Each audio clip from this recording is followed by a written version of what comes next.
ইংরেজিতে একটি প্রবাদ আছে, how you control your anxiety or anger before it controls you. আপনি কিভাবে আপনার উদ্বেগকে নিয়ন্ত্রণ করবেন যদি এটি আপনাকে আগেই নিয়ন্ত্রণ করতে চায়। তো আমাদের উদ্বেগ সমস্যাগুলি আমাদের জীবনে তো রয়েছেই, সেগুলি আমরা কিভাবে নিয়ন্ত্রণ করব, অ্যাংজাইটি বা অ্যাঙ্গার, এই নিয়েই আজকের মোটিভেশনাল আলোচনা। আপনার হৃদস্পন্দন বেড়ে যায়, তাই তো? উদ্বেগ বেশি হলে আপনার শরীরে তাপমাত্রা বেড়ে যায়, আপনার হাত কাঁপতে থাকে, আপনার চিন্তাভাবনাগুলো হঠাৎ করেই খারাপের দিকে ঘুরতে শুরু করে, আর হঠাৎ করেই আপনি এতটাই অসহায় বোধ করেন যে সব কিছু ভেঙে পড়বে আর আপনি আর তা সামলাতে পারবেন না।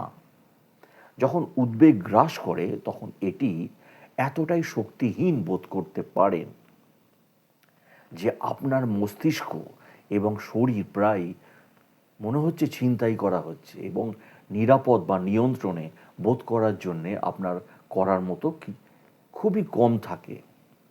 তবে এটা আসলে সত্য নয়। যদিও উদ্বেগের শারীরিক এবং মানসিক উভয় লক্ষণই থাকতে পারে, এবং আমরা এটি একটি দূর করতে পারি না, কেবল একটি দূর করতে পারি না, তবুও নিজেদের শান্ত করার জন্য আমরা কিছু তো করতে পারি। আমি জানি, কারণ আমাদের বেশিরভাগের মতো আমিও আগে অনেকবার সেখানে গিয়েছি এবং আমি খারাপ এবং ভালোভাবে উভয় মোকাবেলা করেছি।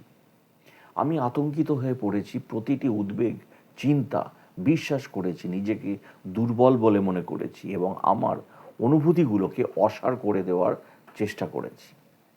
আমি গভীরভাবে শ্বাস নিয়েছি এবং আমার চিন্তাভাবনা পর্যবেক্ষণ করেছি, আমার নিজের সাথে সহানুভূতির সাথে আচরণ করেছি এবং আমার অনুভূতিগুলোকে আলিঙ্গন করা বেছে নিয়েছি।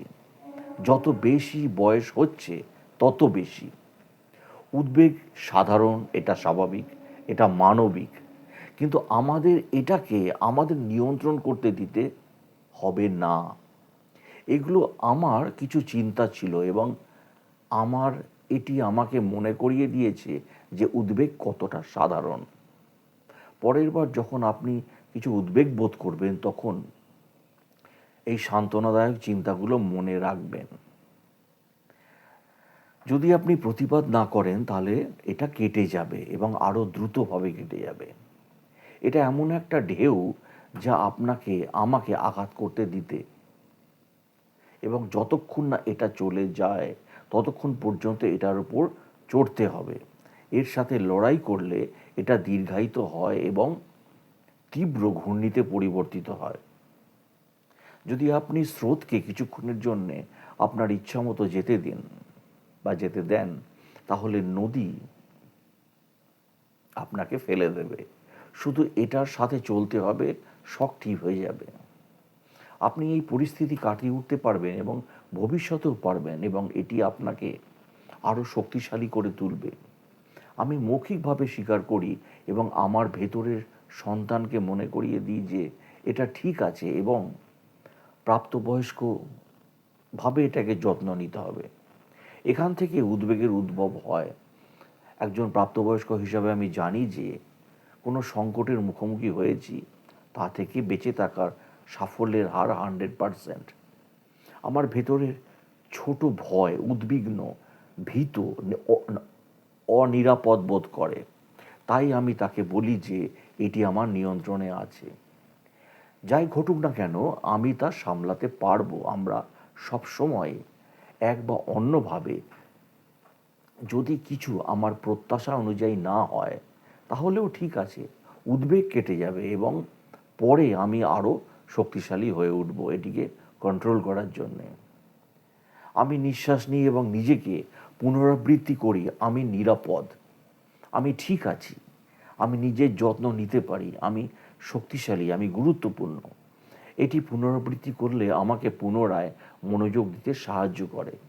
পরিস্থিতি জীবন মৃত্যুর নয়, ফলাফল যাই হোক না কেন আমি আরও একটি দিন দেখার জন্যে বাঁচব। আমার মন্ত্র এটা শুধু অ্যাড্রেনালিন, এটা আপনার কোনো ক্ষতি করতে পারবে না, এটা চলে যাবে এক সময়। এই অ্যাংজাইটি বা অ্যাঙ্গার আপনার শরীর থেকে চলে যাবে। আপনার শরীর আপনাকে রক্ষা করার চেষ্টা করছে। আমি মৃতপ্রায় জেব্রা নই। আমি একটি ডিসকভারি প্রোগ্রাম দেখেছি যেখানে বলা হয়েছিল যে চাপ আমাদের লড়াই বা পালিয়ে যাওয়ার প্রতিকারের একটি স্বাভাবিক অংশ, যা ক্ষুধার্ত সিংহের আক্রমণ থেকে পালাতে সাভানায় থাকাকালীন সহায়ক। উদ্বেগ বা অ্যাংজাইটি হলো আমার শরীর আমাকে রক্ষা করার চেষ্টা করে। আমার শরীরের ভালো উদ্দেশ্য আছে, এটা একটু ভুল পথে পরিচালিত হয়েছে। আমার শরীরের সুরক্ষার জন্যে আমি কৃতজ্ঞ। অতীত এবং ভবিষ্যৎ বর্তমানের জন্য আপনার কোনো ক্ষতি করতে পারবে না। আমি চিন্তা করার চেষ্টা করি কি আমাকে উদ্গীব করে তোলে, এবং এটি সাধারণ অতীত বা ভবিষ্যতের চিন্তা ভাবনা। আমি নিজেকে মনে করিয়ে দিই যে আমি এই মুহূর্তে ঠিক আছি, এবং আমার বা আমাদের যা আছে তা হলো এই মুহূর্ত। I have this moment. এটি আমাকে সাহায্য করবে। চিন্তা ভাবনা কেবল তখনই আপনার ক্ষতি করতে পারে যখন আপনি তাদের শক্তি প্রদান করেন। যেহেতু আমার চিন্তাভাবনাগুলো তখন সর্পিল হয়ে ওঠে, তাই আমি নিজেকে মনে করিয়ে দিই যে চিন্তাভাবনাগুলো ঠিক তেমনই। যদি আমি তাদের অনুমতি না দিই, তাহলে তাদের সাথে অর্থ জড়িত থাকার দরকার নেই। তাদের ভেতরে আসতে দিন এবং বাইরে যেতে দিন, এবং তাদের কোনো শক্তি বা অর্থ দেবেন না, তাদের জ্বালানি দেবেন না, বরং তাদের আসতে দিন। তাদের বাস্তবতা হতে হবে না। এবং বেশিরভাগ সময় এগুলি বাস্তবতা বা আমার প্রকৃত সত্তার প্রতিফলন নয়, কেবল সাধারণ পুরনো চিন্তাভাবনা, এবং আমাকে প্রতিটির প্রতি প্রতিক্রিয়া জানাতে হয় না। দুশ্চিন্তা করলে ফলাফল পরিবর্তন হবে না। আমি নিজেকে মনে করিয়ে দিই যে আমার উদ্বেগ ফলাফল পরিবর্তিত করবে না, কখনো করিনি এবং কখনো করব না। আমার আমি বা আমি যার জন্য কৃতজ্ঞ, সেই জিনিসগুলির উপর মনোযোগ দিই যা আমার জীবনে এমন সুন্দর এবং অসাধারণ। এবং সর্বশেষে আমি এটি পুনরাবৃত্তি করি, আমি ছেড়ে দিই, এবং আমি বিশ্বাস করি যে আমার যত্ন নেওয়া হচ্ছে। আপনাকে যা চিন্তিত করছে তা ক্ষণস্থায়ী। আমি নিজেকে মনে করিয়ে দেওয়ার চেষ্টা করি যে আমার উদ্বেগের কারণ যাই হোক না কেন, বা আমার অ্যাংজাইটি অ্যাঙ্গারের কারণ যাই হোক না কেন, তা ক্ষণস্থায়ী, এবং যদি আমি ধৈর্য ধরি তাহলে তা সমাধান হয়ে যাবে। আমি খুব চেষ্টা করি মনে রাখার জন্যে যে বেশিরভাগ পরিস্থিতিতেই আমি চাপে পড়ি বা না পড়ি, সেগুলো কেটে যাবে। আপনার যা প্রয়োজন সবই আছে। আমি নিজেকে মনে করিয়ে দেওয়ার চেষ্টা করি যে আমার যা প্রয়োজন তা আমার আছে: বাতাস, জল, খাদ্য, পোশাক, আশ্রয়। তারপর আমি নিজেকে মনে করিয়ে দিই যে সব কিছুর দৃষ্টিভঙ্গিতে রাখতে হবে, এবং আমি কেমন হব তা আমি বেছে নিতে পারি। আপনি আপনার ধারণার চেয়েও শক্তিশালী। ছোট ছোট বিষয় নিয়ে আমার দুশ্চিন্তা হয়, এবং নিজেকে মনে করে দিতে হয় যে আমি কতটা কাটিয়ে উঠেছি। আমি ছোট ছোট বিষয়গুলো কাটিয়ে উঠতে পারি। মাঝে মাঝে আপনাকে পরিস্থিতির অস্বস্তি কাটিয়ে উঠতে হবে, এবং দেখতে হবে সব কিছু ঠিক হয়ে যাবে। এভাবেই আপনার জীবন থেকে অ্যাংজাইটি বা অ্যাঙ্গারটা চলে যাবে। অনেক কিছু ঠিকঠাক চলছে, এটা মনে করতে হবে। এই মুহূর্তে কি ইতিবাচক ঘটনা ঘটছে তার উপর আমি মনোযোগ দিচ্ছি। আমি নিরাপদে আছি, আমার একটা ভালো চাকরি আছে, বা আমার একটা ভালো ব্যবসা আছে, আমাকে ভালোবাসে এমন একটা পরিবার আছে, আর মানুষকে সাহায্য করার ক্ষমতাও আমার সামান্য আছে। যতক্ষণ না আমার মনে হয় উত্তেজনা কমে যাচ্ছে, ততক্ষণ আমি কাজ চালিয়ে যাচ্ছি। তারপর ধীরে ধীরে কিন্তু নিশ্চিতভাবেই আমি আমার মাথা পরিষ্কার করতে পারবো, এবং সামনে কি অপেক্ষা করছে তা বুঝতে পারবো। পরিস্থিতি আরও খারাপ হতে পারে। আমার স্বাস্থ্য ভালো, আমি আমার আশীর্বাদ গণনা করার চেষ্টা করি সবসময়। আপনাকে ভালোবাসা ও সমর্থন করা হয়। আমি সেই সব মানুষের কথা ভাবি যারা আমাকে ভালোবাসে। আমি তাদের মুখের হাসি বা মুখের ছবি কল্পনা করি এবং নিজেকে ভালোবাসার বুদবুদে ঘেরা কল্পনা করি। এবং যখন আমি গভীরভাবে শ্বাস নিই, তখন আমি সেই ভালোবাসাকে ভেতরে এবং বাইরে শ্বাস দিই। জিনিসগুলো প্রায়শই যতটা খারাপ মনে হয় ততটা খারাপ নয়। চার চার করে এটা আমার কেমন লাগবে, 4 দিন, 4 সপ্তাহ, 4 মাস, 4 বছর পরেও কি এটা বিশাল একটা অভিভূতকারী মনে হবে? এটা আমাকে বিষয়গুলিকে দৃষ্টিভঙ্গিতে দেখতে সাহায্য করে। আমি নিজেকে জিজ্ঞাসা করি আমার জীবনের সবচেয়ে গুরুত্বপূর্ণ বিষয়গুলি কী এবং তারপরে সেগুলিতে মনোনিবেশ করি। আমি সাধারণত যে বিষয়ে জোর দিই তা গুরুত্বপূর্ণ বিষয়গুলির মধ্যে একটি নয়।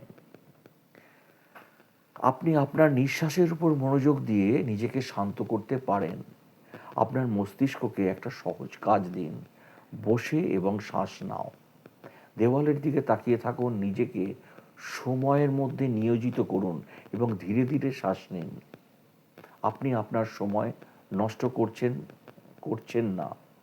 চিন্তা ভাবনা আপনার মনে ভেসে উঠবে, সেগুলোকে ভেসে বেড়াতে দিন।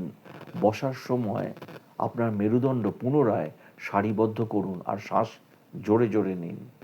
যদি পারেন 10 মিনিট সময় নিন, যদি না পারেন তাহলে 1 মিনিটও কিছু না করার চেয়ে ভালো। 4টি গুনগুন শ্বাস নিন, 7টি গুণ করে শ্বাস নিন, 8টি গুণ করে শ্বাস ছাড়ুন। শ্বাস নেওয়া যদি তাতেও কাজ না হয় তাহলে আপনি দৌড়তে পারেন মাঠে। এটা আপনাকে আপনার শ্বাস প্রশ্বাস নিয়ন্ত্রণ করতে বাধ্য করে। এটা আপনার শরীরকে শান্ত রাখবে, আপনার মনকেও শান্ত রাখবে। বিশ্বাস কখনো কখনো উদ্বেগের প্রতিষেধক হতে পারে। বিশ্বাস এবং উদ্বেগ একে অপরের থেকে সম্পূর্ণ আলাদা। তাই বিশ্বাসের উপর মনোযোগ দিন। এই মুহূর্তে আপনি যা বিশ্বাস করতে পারেন এবং উদ্বেগ চলে যায়। আপনি যা নিয়ন্ত্রণ করতে পারেন তার উপর মনোযোগ দিতে এটি সাহায্য করে। এটা ধাপের পর ধাপ। আমি উদ্বিগ্ন হয়ে পড়ি কারণ আমি এমন কিছু নিয়ে চিন্তিত হই এবং অতিরিক্ত চিন্তা করি যা আমি নিয়ন্ত্রণ করতে পারি না এবং ভবিষ্যতে ঘটতেও পারে বা নাও পারে। তাই যখনই আমি এই অনুভূতিটি বাড়তে দেখি তখনই আমি আমার মাথার একটি কথা ভাবতে শুরু করি। আমি যা নিয়ন্ত্রণ করতে পারি তার উপর এক ধাপ পরপর পদক্ষেপ নেওয়া এবং বাকিদের তাদের নিজস্ব গতিতে চলতে দেওয়া। এখনই সব কিছু বের করার দরকার নেই। কখনো কখনো প্রতিদিন একটি গ্রহণ করা যথেষ্ট নয়। কখনো কখনো এটি ঘন্টার পর ঘন্টা, এমনকি মিনিটের পর মিনিটও। এবং যদি আমি শ্বাস নিই এবং শান্ত থাকি তাহলে আমি যে পরিস্থিতির সাথে মোকাবিলা করছি তাতে ইতিবাচক পরিবর্তন আনার জন্যে আরও ভালো সিদ্ধান্ত নিতে পারবো। এটা লিখে রাখো, বুক থেকে নামিয়ে দাও, আরাম করো, আক্রমণের পরিকল্পনা করো। চিন্তা না করে কিছু করতে হবে। আজকের শান্তি কেড়ে নিতে দেবেন না। কিছুই আগের মতো থাকে না কিন্তু। উদ্বেগ প্রায়শই নিজের বিচারের জায়গা থেকে আসতে পারে। এবং থামুন, নিঃশ্বাস নিন যেটি বলছি, এবং আত্মকরুণার কাছে আত্মসমর্পণ করুন। জেনে রাখবেন আপনি একা নন। আপনি একা সত্যিই নন। অন্যরাও কিছু না কিছু নিয়ে লড়াই করছে তাদের জীবনে। আমরা সবাই একসাথে এই পরিস্থিতিতেই আছি। তাই উদ্বেগ, অ্যাংজাইটি বলুন, অ্যাঙ্গার বলুন, এগুলো শান্ত থেকে আমাদের লড়াই করতে হবে এবং এগুলি ক্ষণস্থায়ী, এটা চিরস্থায়ী নয়। এটি আমাদের জীবন থেকে নিশ্চয়ই চলে যাবে। ভালো থাকবেন, উদ্বেগ নিয়ে চিন্তা করবেন না। ভিডিওটি ভালো লাগলে আমার চ্যানেলটিকে সাবস্ক্রাইব এবং শেয়ার করে দেবেন।